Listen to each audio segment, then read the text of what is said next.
Hi, I'm Dallas Dickinson, Director of Production on Star Wars The Old Republic, the new story-driven MMO from BioWare and LucasArts.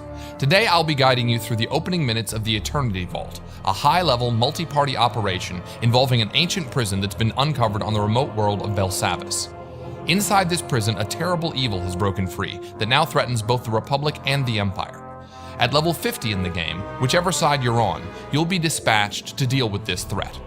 Today, we'll be watching the first part of the experience from the Imperial perspective, beginning with the conversation with General Threnault.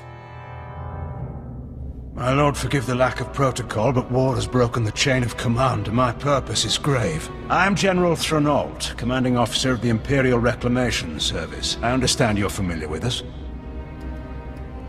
You run archaeological expeditions to uncover Sith and alien artifacts. And deal with the threats they represent. We uncovered a new section of Belsavis prison during a bombing run. It's been sealed for 20,000 years. The Rakata called it the Eternity Vault. It's where they kept the prisoners and technology they could never afford to release. This doesn't sound promising. We've been translating the Rakata inscriptions. Most are indecipherable, but a few refer to a prisoner called the Infernal One. Took an army to stop the Infernal One before. If we don't do anything, well, the war against the Republic may be nothing next to what'll come. The weapons in that vault could give us an advantage over the Republic.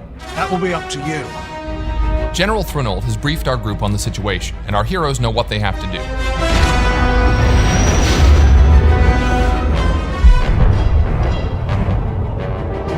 Within Belsavis atmosphere, proceeding to surface.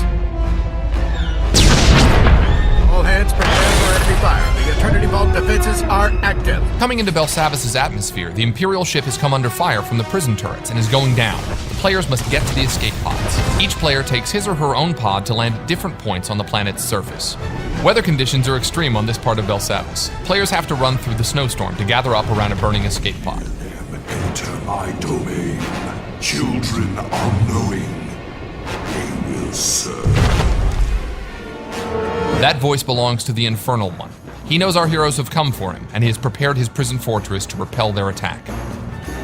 Our players wisely take a moment to activate any abilities that can give the group defensive and offensive bonuses. They're going to need them.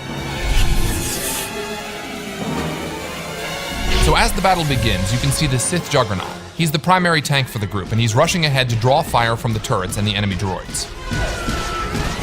The Sith Assassin is the group's second tank, and he's getting in there also, drawing one of the Eternal Sentinel droids to him with his Force Pull ability. The Sith Assassin has more than just his lightsaber. He also uses lightning attacks and his Wither ability. The other members of the group are focusing their attention on the left side turret. These turrets pack quite a punch, so they need to be taken out quickly. Switching to the Sith Sorcerer, we can see that he's come under attack by some of the droids. Fortunately, the Juggernaut blasts by and gets the droid's attention. The Sorcerer gets some healing now from the Agent, who is one of the medics for the group. And now the Sorcerer can fire off some shock blasts and a lightning attack at the turret. The turret has focused its sights on the Mercenary. That white ray means a powerful area of effect attack is coming, so it's good the Mercenary is off to the side. The Mercenary fires off a few Heatseeker missiles, and you can see on the bar that the group is burning down the turret's strength.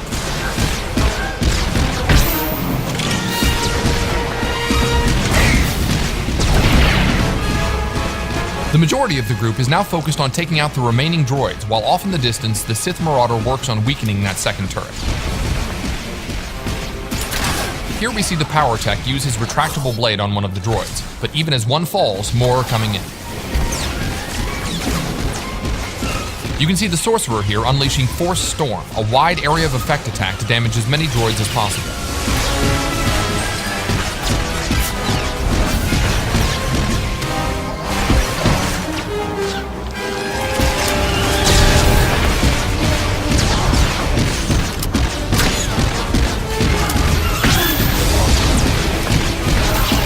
Alright, the last of the droids is down. Now they've just got to deal with that second turret.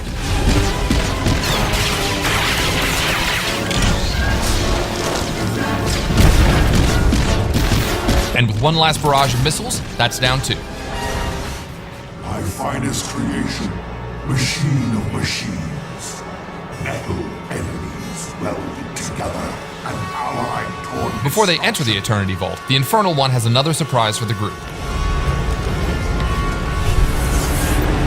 This is going to be a harder fight. The Sith Juggernaut force charges in to kick things off. We switch perspectives to the Operative, who's already firing off some heals. Note that he's got larger icons to show group members' health, front and center. A nice UI option for medics. So far, so good. The Juggernaut and Assassin are keeping the droid's attention while the others lay down damage from range.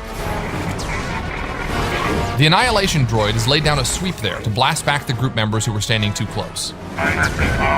Now here's where it gets complicated. When the droid starts firing off those swarms of missiles, that's deadly. Fortunately, the group knows this, and you can see them taking cover behind the destroyed turret.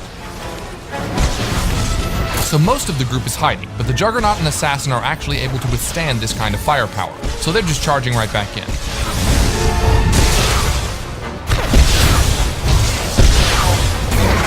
As soon as the missile barrage is over, the rest of the group emerges to continue the fight as well.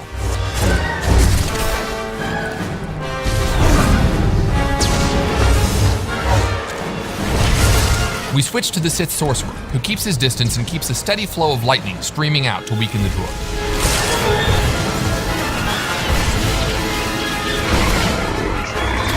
The player slides into first-person view to get a better perspective on the battle.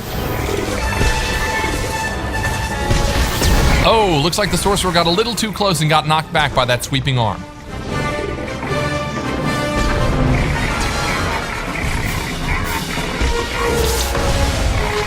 Now the droid is beginning another bombardment with his rockets. This time the group doesn't hide, however, and instead collapses in and keeps fighting. It's critical here that the healers use area of effect heals on the entire group.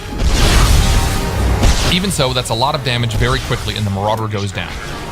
Luckily, the second Sorcerer, skilled in healing, has reanimation, which revives downed group members even in the midst of battle.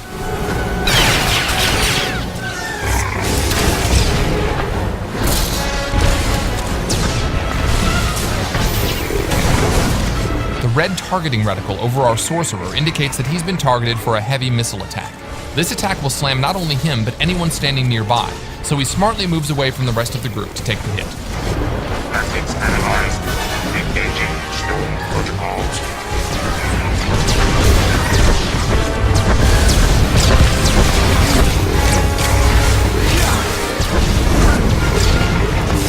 Ouch! Another swing from the Annihilation droid's cannon sends the Juggernaut flying. He won't stay down long, though. Running back, he uses Force Charge to leap into the fray.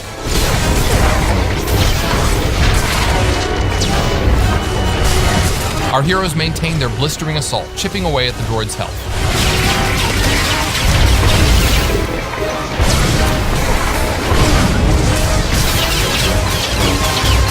Methods analyzed. Engaging stone protocols.